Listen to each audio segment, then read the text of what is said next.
이완용이 웃고 유관순 열사가 통곡하는 세상이 되어버렸습니다. 윤석열 정부가 결국 친일 매국의 길을 선택했습니다. 결단코 용납하지 않겠습니다. 진보당 10만 당원의 의지를 모아 반드시 이것을 무효화시키겠다는 결을 담아 결의문 낭독하겠습니다. 사상 최악의 굴욕 왜고 친일 매국 윤석열 정권 규탄한다.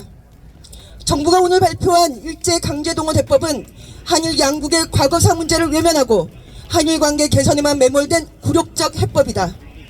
정부가 내세운 제3자 변제 방안은 일본 전범 기업이 아닌 국내 기업의 기부금으로 일제강제동원 피해에 대해 보상하는 아니다.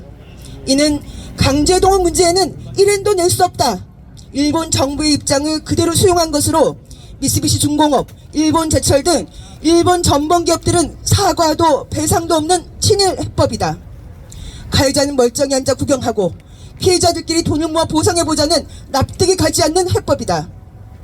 또한 윤석열 정부의 이번 해법은 대한민국 정부가 대법원 판결을 전면 부정하는 것이다. 2018년 대법원은 1965년 한일 청구권 협정은 국가를 대상으로 한 것으로 대한민국 국민 개인의 청구권이 소멸하지 않았다며 미쓰비시 등 전범기업이 피해자 개인에게 불법 행위에 따른 손해배상 책임을 져야 한다는 것을 명시하였다. 그런데 윤석열 정부의 해법은 국내 기업에게 배상금을 내게 함으로써 대법원 판결을 부정하고 미쓰비시 중공업, 일본제철 등 일본 피고기업에게 면죄부를 주는 결과를 낳게 된다. 1997년 일본 오사카 지방재판소에 신일본제철을 상대로 제기한 손해배상 소송으로부터 2018년 대한민국 대법원 판결이 있기까지, 그리고 대법원 판결을 이행하라는 현재 요구도 모두 피해자들의 몫이었다. 대법원 판결 또한 피해자들의 피눈물 나는 노력의 결과물이었다.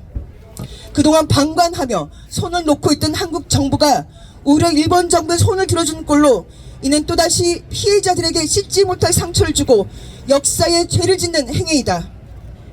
윤석열 정부는 선심 쓰듯 미래 청년기금 조성 방안을 내놓았다. 강제동원 피해에 대한 비판 여론을 의식한 전형적 물타기다.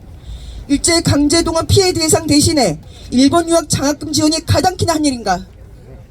일본은 과거사에 대한 반성 없이 안보문서 개정 등 군사력을 강화하고 여전히 독도에 대한 영유권을 주장하고 있음에도 윤석열 정부는 국외 외교에 이어 일본군의 동해 진출 허용과 해상 자유대 관함식 참가 등 굴욕을 자초해왔다.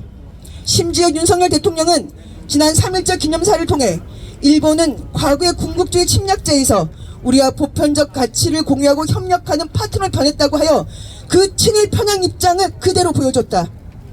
윤석열 정부는 2015년 한일 위안부 합의를 강행했던 박근혜 정권의 말로가 어땠는지 잊지 말아야 할 것이며, 미국과 일본의 압력에 의해 한미일 삼각체제 강화를 위해 친일 굴욕 행보를 한다면 민심의 단죄를 면치 못할 것이다.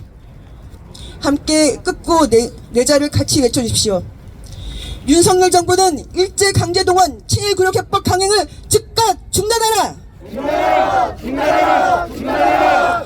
일본 전범기업 배상 없는 굴욕 해법 중단하라! 중단하라! 친일 굴욕 해법 강행하는 윤석열 정부 규탄한다!